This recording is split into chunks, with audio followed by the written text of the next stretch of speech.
اگر انسان کے پاس 3 چیزیں ہوں، رزق، عزت اور صحت، اور پھر بھی غمزدہ نظر آئے تو وہ ناشکرا ہوتا ہے۔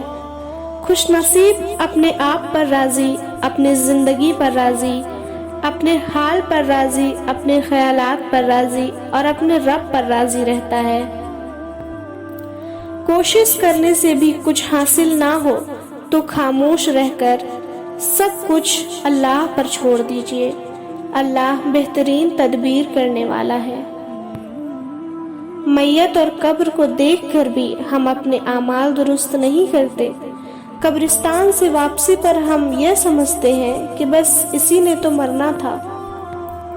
مجھے نہیں پتا لوگ میرے بارے میں کیا سوچتے ہیں، لیکن میرے رب کو پتا ہے کہ میں نے کبھی کسی کا برا نہیں سوچا۔